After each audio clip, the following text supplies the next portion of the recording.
Hi, I'm Jennifer from Shabby Fabrics. I have a great and practical project for you today, a farmer's tote. This awesome bag was made from the Arabella collection from Maywood Studio. And I know when I go to those farmers markets, I often go without a bag and my arms are overflowing with fruits and vegetables and maybe even flowers. So we designed this beautiful bag with lots of pockets for you. And let me show you how easy it is to make.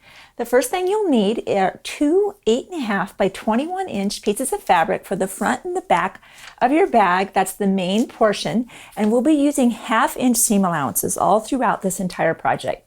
So normally in quilting, we have our 1/4 inch seam allowance, but for today we'll be using 1/2 inch seam allowances. So again, you'll need two of these and we'll have two sides. So let's just look at the bag first. Of course, this is on the front and the back, and then this fabric again comes in on the sides. So once you have your two 18 by 21 inch pieces for your front and the back, I'm just going to put those aside for now. Of course, the measurements for this bag are going to be on the free download, which is on the Shabby Fabrics homepage. You can navigate to the homepage by simply going to the very bottom and clicking on the free downloads, and you'll be looking for the Farmers Market Tote. Or below this video here on YouTube, there's a description box. You can also click that link and it'll take you there. And also this is available as a kit. So if you love these fabrics, just pick up the kit. It makes it easy and everything's coordinated for you. For the sides of the bag, you'll want two pieces that are 9 by 21. And then what we'll do, because the side of the bag has kind of an angle to it, we're going to go ahead and grab our ruler. Well, first off, we'll just take our 9 by 21 and simply press it in half. Then we'll go ahead and line that up on one of the lines on your cutting mat. At the very top, we're going to go from that very top down to 2.5. And you know what I'm going to do? I'm going to go ahead and actually mark that spot. Because I am coming at it at an angle, it's not exactly clear on where that is. So I'm going to go ahead and mark that with my friction pen. And of course, I love my friction pen because it disappears with heat. I love that. If I have to remark something, I simply heat it. It comes off and I do it again. So we'll be taking our ruler from that top right corner down to where I just marked with my friction pen. And we'll simply give a nice cut. This is the Emperor rotary cutter, Emperor Purple. I love this one. I love it when my rotary cutter coordinates with my project, which I would love to do. Of course, rotary cutters don't come in all the colors, but I wish they did because I'd own them all if it was possible. So these are the sides of the bag. You can see how that kind of wedge. So let's put that aside for now. Pretty straightforward. Again, all of those types of details and instructions are in the download, so don't worry about writing that down right now. You're just following along to see how the bag goes together. Pockets on the front, pockets on the back, but this front pocket has two sections. What you'll want to do for that is you'll need two pieces that are 12 by 18. Let me just show you those real quick. And you'll just bring those right sides together and you'll simply sew on the top and sew on the bottom and turn that through. And I've done that ahead of time. I'll just show you what that looks like. So it's been sewn on the top and bottom and it's open on the ends. And you can see how that's going to be sewn into the sides as we bring in the green trim piece. So let's just move this one out of the way. Now for the top of the pocket, we wanted to add a really cool kind of an accent trim. We're calling it a facing. For that, you'll want two 4.5 inch strips. And let me show you how this is going to actually function. It's pretty cool. We make this little, you get your 4.5 inch strip, simply fold in half and press, then open it up and bring the edges to the middle and fold like such. Once you have that, you simply open this up and you feed this in, making sure that the top of the pocket is right at that crease. And we'll go ahead and bring that down. And we would simply stitch a 1/4 inch here. And I'm going to run some basting stitches just along the side. It's not completely necessary to run the basting stitches, but as I add the side here, I want less going on when I go into that step. So I like to do basting. It's just a long running stitch along the edge, a 1/4 inch here just to hold that down. And because you are seeing the stitching on this bag, this is where I like to have the Masterpiece color cards available. That way I have live thread that I can bring right to my project and decide what's my best color to coordinate that's going to match the fabric I'm using for my project. So I love having those in my sewing room, and I use them every time I'm doing a project where the stitching is going to be showing. We've done that. We've sewn the facing on top of the pocket. So let's just take it to that next step. And that's what I love. Again, that coordinating thread just kind of blends right in. Unless, of course, you want something to be standing out, then you would pick a contrasting thread. We will prepare the back pocket the same way. So let me go ahead and show you the back of this bag.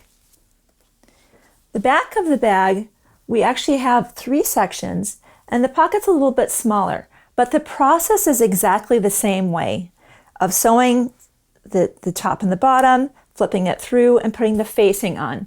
So same process, so we won't go through that. Let's just move that one out of the way. Now that we have our pockets prepared, of course we need to start sewing those onto our actual 18 by 21 inch piece. Now, you saw me have that before. We'll simply measure 4 inches up from the bottom, and that's when I like to use my friction pen. And of course I have a nice big ruler, and you simply draw your line and you position your pocket. I decided that I wanted to have 2 large pockets in the front and 3 smaller in the back. So for that reason, this is 18 inches wide. You'll simply measure over your 9 inches. So I will measure my 9 inches. And I would actually use, I'd probably use, well, a red friction pen or black. Either way, black might be a little tough to see. Measure my 9 and simply draw the line as such. And of course, you're simply going to go ahead and baste along the sides, sew along the bottom, and go right up that line. This is this portion of the bag. We added some border strips just for some style points with the green. We love to pull out the green. So for that, you'll use 2 2-inch strips, and you'll simply place those right sides together, pin those, and sew a half-inch seam. That's right. I'm such a quilter that I get a half or a quarter inch in my brain, and it's hard to get it out. So I'm going to pin these strips to either side. I'm going to take that to the sewing machine and sew a half-inch seam allowance, and when I come back, I'll take you to the next step. So I've added my side trim, and I also went ahead and added some fusible fleece to the back of my front section of my bag. Now, we'll give you, of course in the download, an approximate size of that fusible fleece, and you'll iron that to the back of this section. Just know that we went ahead and trimmed around that. It doesn't always fit perfectly.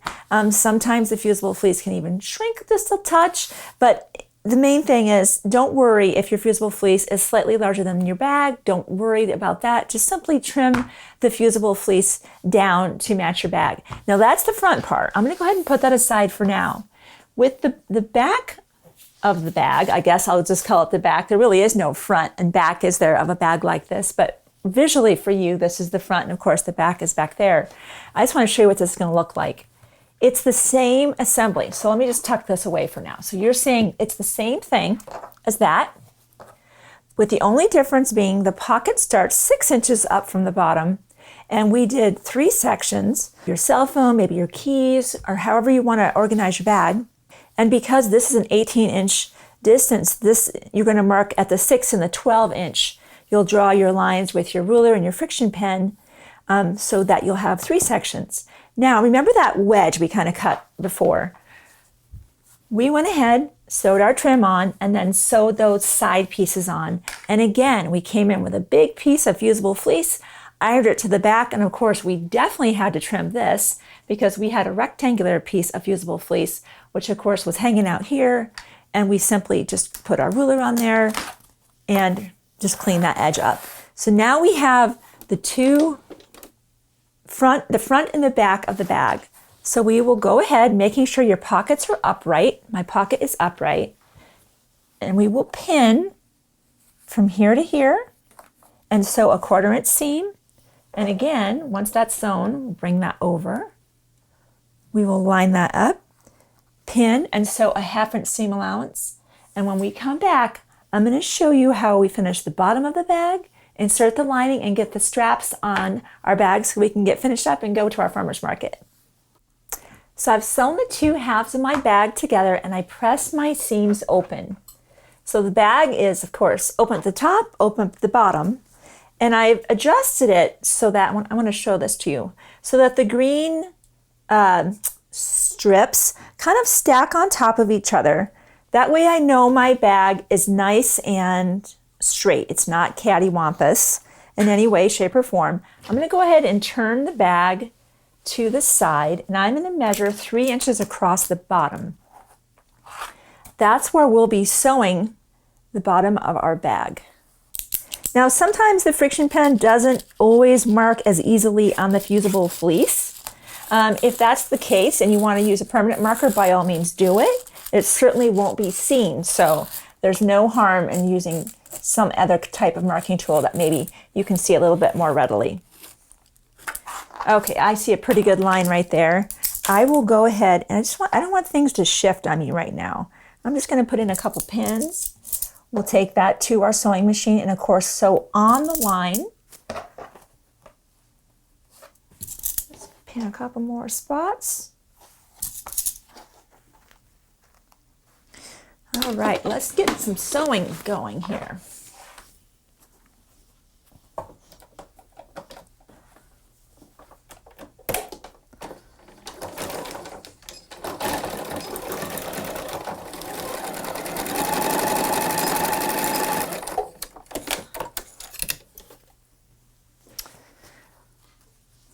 Okie dokie. So now we'll go ahead, as you would suspect, and just simply trim that away. And I'll probably leave, I don't want too much bulk down there. You know, maybe a healthy 1/4 inch seam allowance, maybe a little bit more than that. There we go. So now we have our bag, but we want to, of course, box those corners. What's neat about boxing the corners on a bag like this, in fact, let me go ahead and just trim this. You'll see why this is helpful. I'm going to trim this at a slight angle. It'll actually open up the box in the corner. So now we're going to go ahead and box our corners. It'll give our bag some nice stability, open it up. So let me show you how cool this is to box a corner just because of the construction and the way the bag went together.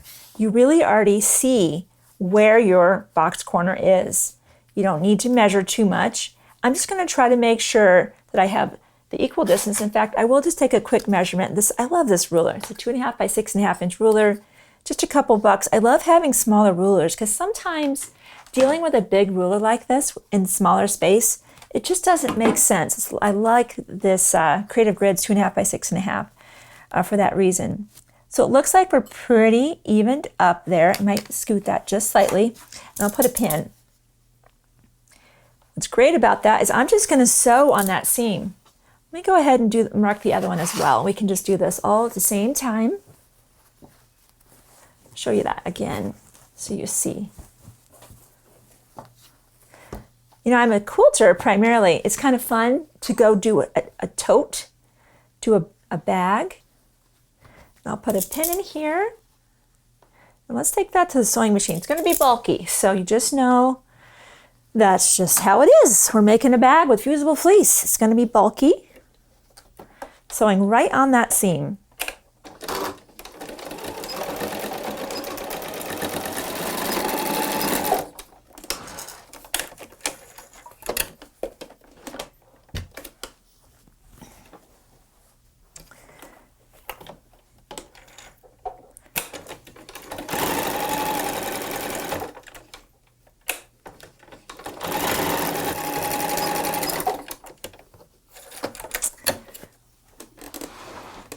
Okay, and as you would suspect, we'll go ahead and trim those off leave probably a 1/2 inch seam allowance. That's a pretty bulky area.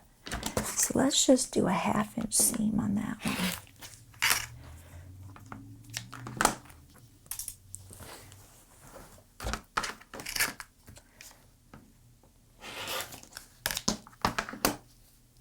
So let's put that aside for the moment. That's, of course, our main bag with our box corners ready to go. For the lining, we'll use 2 pieces that are 2 by 19 by 21. And the reason I'm not the 18 by the 21 is remember that we added the trim piece, which added just a little bit more width. So it is 19. We'll bring those out. I love this collection. I just love the English paper piecing look. Again, this is the Arabella collection from Maywood Studio. So we have in fact, let me just show it to you. The sides, just like we did before. The only difference is this is a 19 by 21 and not the 18 by 21. And again, that's just because we add the trim. So you're going to have the side pieces just the same. So you'll assemble your lining just as you did the bag. It's actually simpler because it'll have the front and the back and the sides. You go ahead and put everything together and box your corners. And just like before, you're going to measure 3 inches from the bottom and you go ahead and sew across. So it's the same assembly. Also, we'll be putting notes on the description, so these specific measurements are there for you because it's a lot to try to keep track of while you're making the bag with me on camera. So we'll have all those measurements there for you as well. So now we have our lining and we have our actual main bag. And let's go ahead and put those together. So of course we'll match our sides up. Inserting it into the bag, inserting the lining into the bag. We'll go ahead and pin, and I would recommend probably leaving a side open, maybe most of a side, and then you'll go ahead and turn the bag through. So I'm going to go ahead and pin. I will sew this off camera. I'm going to leave this side open. We'll turn the bag through. I'll top stitch that closed and then I'll show you how to attach the straps. So I have my bag sewn together with the lining. I've turned it through, top stitched, and now we're ready to prepare our handles.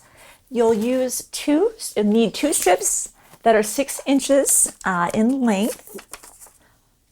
And again, those measurements will be on the download. And just like we did before, we're going to fold in half and press and then open that up and fold to the middle. In fact, I've done one that way. Let me show you real quick. It's simpler. Also, because the straps are on, the end of the strap is visible, you also want to make sure you tuck that end in. So let me show you that as well. In fact, let me just undo that. That was our 6-inch strip. We folded it in half to find the middle, brought that in, and then folded the sides in. And it doesn't, actually, we folded this part in and then the ends come in. All I'm getting at is make sure those ends are in because they are exposed. And you'll make 2 of those ready to go. And as you would expect, we used a coordinating thread, again from Masterpiece. This is color 132, it looks like. And we just went ahead and stitched all the way around the perimeter of each of the straps just to hold it all nice and secure. Then you'll want to go ahead and take your bag. I'll get my small ruler and my friction pen. The straps are in from the green edge 4 inches and they're 2 inches down from the top. So you'll simply take your friction pen, go ahead and mark your 4 inches right here.